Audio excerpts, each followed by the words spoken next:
ओम नमः शिवाय। जय माता दी। माँ भगवती आपके अखंड सुहाग को बनाए रखे, इसी कामना के साथ आज की इस वीडियो में जानेंगे करवा चौथ विसर्जन की विधि।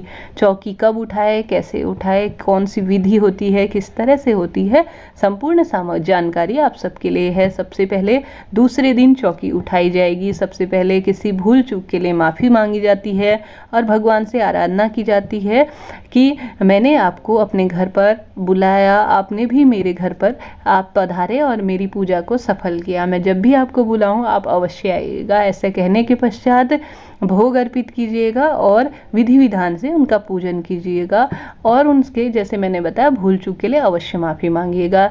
सबसे पहले आपको जो चौकी है हल्की सी उठा लेनी है, हल्की सी हिला लेनी है, जो भी आपने सामग्री कर रखी है, और कलश को भी, जो भी देवी देवता है, हल्का सा हिला लीजिए, 3 ताली बजा लीजिए। आपने कभी भी देखा ही होगा, इस तरह से किया जाता है।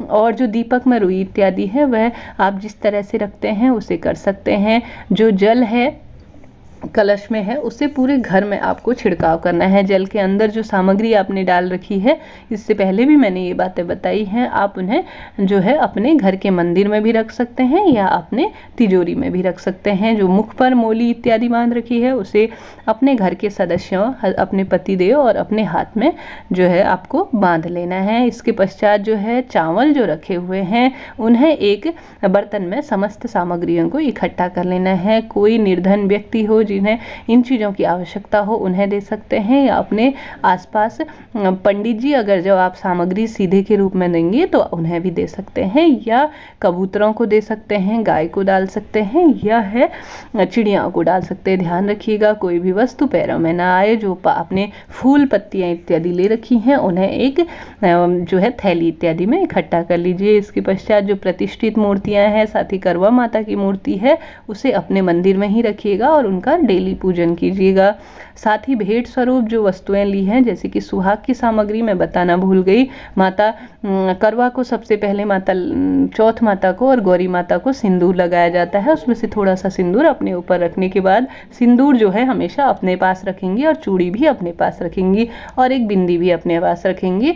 साथ ही जो सामग्री है वह सुहाग की सामग्री दान के रूप में पंडिता इनको दी जाएगी। ऐसे हाथ में दीजिएगा जो इनका उपयोग करे, ये नहीं कि यहाँ वहाँ बिखरी रहे। इसके बाद जो भोग स्वरूप आपने भगवान जी को अर्पित किया है उसे पूरे घर के प्रसाद में आपको समस्त सामग्रियां बांटनी है। इसके पश्चात करवा में गेहूं या चावल भर रखे हैं तो अपनी सास को दे सकते हैं। कई लोग इसमें मिष्ठान और सूखे मेवे भरते हैं तो सास को दिया जाता है। अगर ऐसा ना करते हो तो आपके आसपास पंडित जी लेते हैं तो उन्हें इस करवे को आप दे सकती हैं। इसके पश्चात जो अन्य सामग्री है, जैसे कि आपको किसी पेड़ के नीचे रखनी है या बहते हुए जल के रूप में जाते हुए रखनी है। साथ ही इसमें जो कई लोग सीख इस्तेमाल करते हैं, हमारे सीख का यूज़ नहीं किया जाता, तो सीख आपको ऐसी जगह रखनी है जहां पे मिट्टी में आपको इसे पूर्ण रूप से दबा देना है ताकि यह आराम से मिट्टी में ही समाहित हो जाए। इस तरह से सीकों का इस्तेमाल किया जाता है। फूल माला इत्यादि जितनी भी फूल पत्तियां इत्यादि हैं किसी शुद्ध पेड़ के नीचे इन्हें रखनी है या बहते हुए जल में प्रवाहित करनी है। आसपास यह चीजें उपलब्ध ना हो तो अपने घर के ही गमले में आप थोड़ा सा मिट्टी खोद कर ये सारी चीजें रख सकते हैं।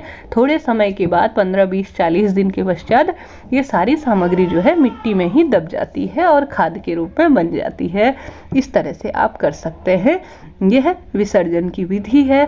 और जो सुहाग की सामग्री है वह सास के ले जाएगी और जो लाल कपड़ा है वह भी जो चौकी में बिछा हुआ है वह पंडित जी को दान में दिया जाएगा। इस तरह से यह सामग्री है जो विसर्जन होती है। जब आप चौकी उठा लेंगे उसके पश्चात वहां पर थोड़ा सा अष्टदल कमल या चौक पूर्णा जिसको कहते हैं वह भी बनाइएगा। छोटा सा दीपक अवश्य जलाइएगा क्योंकि वह जगह एक बहुत शुद्ध जगह के रूप में हो जाती है जहाँ पे हम पूजन करते हैं, और उस जगह पर खाली नहीं छोड़ना है, उस जगह पे भी कुछ ना कुछ आपको दीपक इत्यादि प्रज्वलित करना है। वीडियो आपके लिए यूजुअल रहा हो या मन में कोई सवाल हो, शंका हो तो अवश्य पूछिएगा, मैं जवाब देने की जरूर कोशिश करूंगी। जय माता दी।